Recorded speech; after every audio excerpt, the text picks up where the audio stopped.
Oke teman-teman, kali ini saya akan bahas apa aja yang perlu disiapin untuk beli rumah subsidi tahun 2021 biar gak ketipu gitu ya. Nah, ini bahasan yang pertama itu nanti saya akan bahas program pembiayaan perumahan. Kemudian yang kedua, syarat pengajuan KPR subsidi itu apa aja. Kemudian dokumen apa aja yang perlu disiapin. Yang keempat, cara cek progresnya gimana. Dan yang kelima, nanti saya akan bahas tips dari saya. Oke, langsung aja yang pertama. Program pembiayaan subsidi 2021 itu ada 4 ya.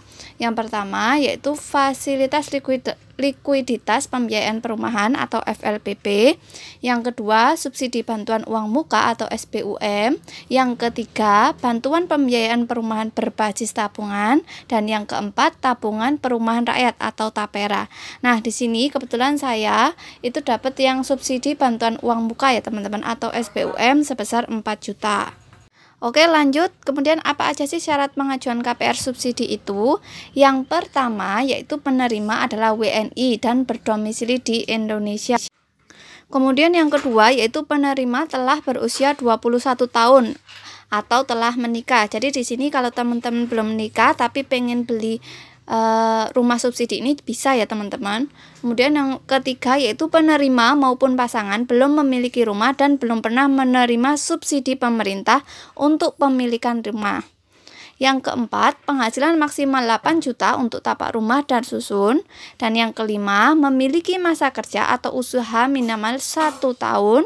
Dan yang keenam, memiliki NPWP atau SPT tahunan pajak orang pribadi sesuai perundangan yang berlaku. Nah, ini teman-teman ada syaratnya seperti ini yang kalian semuanya harus penuhi. Jadi untuk semuanya ini harus dipenuhi ya teman-teman. Kemudian kita lanjut. Dokumen apa aja yang perlu disiapkan? Jadi saya menghimbau ya teman-teman, di sini pastikan semua pernyataan yang dibuat sesuai dengan keadaan yang sebenarnya dan dokumen-dokumennya juga asli gitu ya. Yang pertama yaitu form aplikasi kredit dilengkapi dengan pas foto terbaru pemohon dan pasangan, kemudian fotokopi KTP, KK dan juga surat nikah, slip gaji terakhir, juga fotokopi SK pengangkatan pegawai tetap atau surat keterangan kerja bagi pegawai, juga surat keterangan domisili serta laporan keuangan 3 bulan terakhir dan tanda daftar perusahaan khusus bagi pengusaha. Kemudian selanjutnya juga surat izin perdagangan atau SIUP bagi pengusaha, fotokopi NPWP, fotokopi tabungan atau rekening koran 3 bulan terakhir, kemudian surat pernyataan belum memiliki rumah dari pemohon dan pasangan, dan surat pernyataan belum pernah menerima subsidi untuk pemilikan rumah dari pemerintah yang dibuat oleh pemohon dan pasangan. Sekali lagi, pastikan semua pernyataan yang dibuat sesuai dengan keadaan yang sebenarnya ya teman-teman.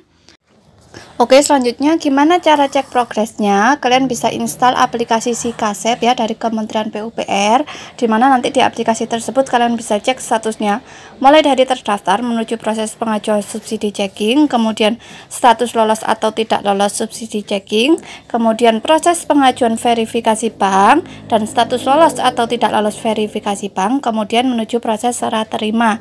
Setelah itu selesai ya teman-teman. Jadi setiap tahapan ini ada keterangannya masing-masing.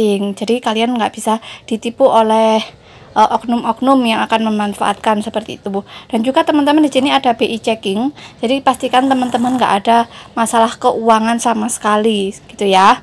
Kemudian tips dari saya ini yang pertama yaitu pastikan developer terdaftar dan terpercaya. Jadi jangan sampai developernya itu abal-abal ya teman-teman. Jadi kalian bisa browsing di Google gitu ya, cari selengkap-lengkapnya tentang developer tersebut. Kemudian yang kedua, tadi yang sudah saya bahas, gunakan aplikasi SIKASEP untuk cek progresnya. Dan yang ketiga, jaga nama baik teman-teman untuk tidak melakukan kredit dulu sementara waktu ya, karena di proses BI checking tuh nanti kelihatan semuanya. Misalnya teman-teman ada utang di mana gitu nanti akan kelihatan. Dan yang keempat ini yang paling penting, teman-teman bayar tepat waktu. Nah, nanti setelah kalian udah akad kredit itu jangan lupa untuk bayar tepat waktu.